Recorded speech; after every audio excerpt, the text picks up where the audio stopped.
Hey everyone, Sky here to discuss Goodfellas, starring Robert De Niro, as well as Ray Liotta, Joe Pesci, Lorraine Bracco, Paul Sorvino, Frank Severo, Tony Darrow, Mike Starr, Frank Vincent, and Chuck Lowe, and directed, as all the movies are, by Martin Scorsese.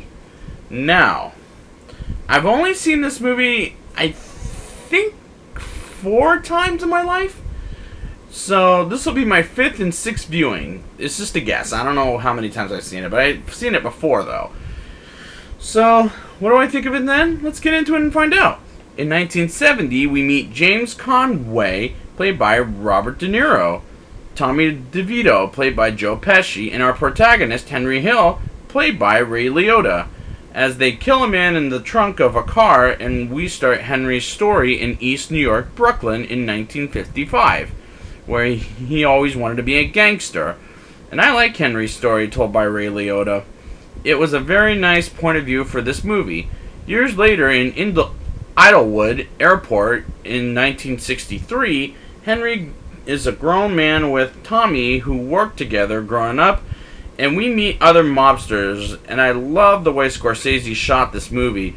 It is fucking well shot, and Scorsese does a fantastic job making these mobsters very likable.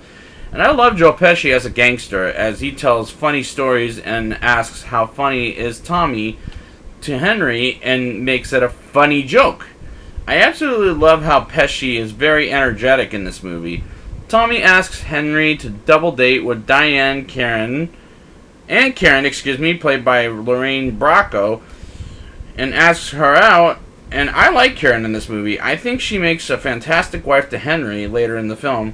And I think they have great chemistry in this movie, and she's a fantastic performer.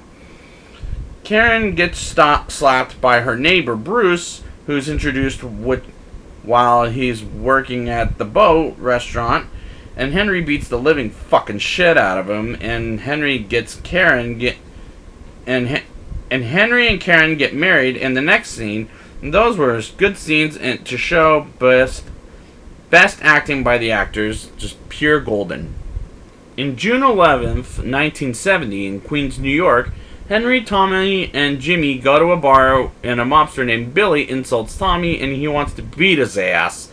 And later in the scene, Tommy and Jimmy beats the living motherfucking shit out of him, with Henry watching, and we move on to meeting Tommy's mother. And these scenes are working very well for me. Tommy shoots the bartender in the foot first, and he tells Tommy to go fuck himself until he shoots the bartender and kills him. And I thought, shit, this guy is very fucked up, and I still like Joe Pesci in the movie. Next thing you know, Karen is pointing a gun at Henry while he's lying there stressed out, but her explanation is had an affair with a woman that he had an affair with a woman, whom I've never seen in the movie before, and I got Karen's reasons on why she's pissed. Trust me on this. Henry and Jimmy go to a prison sentence for at least 10 years, probably less if they're on parole, and they make dinner for other prisoners, and I do like these prison scenes, and as Karen visits Henry, and she's furious because she saw the affair woman's name, I'm having a good time. 4 years later, Henry gets out of prison and is told by Paulie to stay away from the old gangsters and gangster life, and goes behind Paulie's back and goes to Pittsburgh and gets his score, and involves Tommy and Jimmy. And this is when I liked this movie, but realizing it's so long, and honestly Scorsese is never brief anymore. With every mobster shot, stabbed, and killed and Jimmy is happy about it, this was going to lower the original rating, which I'll discuss at the end of the show.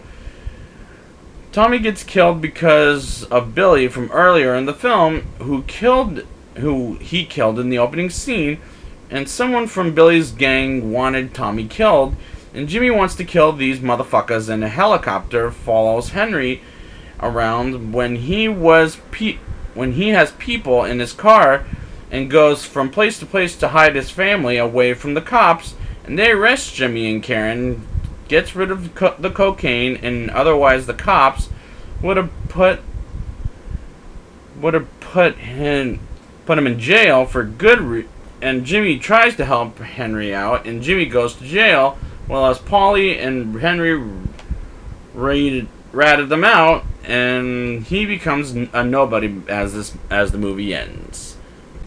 I was gonna give the movie a 9, but let's see how it goes right now. I'll give this movie a 8.3 out of 10. This movie has great characters, and I had fun with it. I enjoyed this movie quite a bit, with a couple of problems. One was the downer of an ending, and it was a little too long, but I still like this movie quite a bit. Otherwise, it would have been a 9 somewhere. But nope, it's an 8.3 out of 10. So I would like to thank you guys for joining me, and next time I will be back with Cape Fear. And until then, you talking to me? Eh?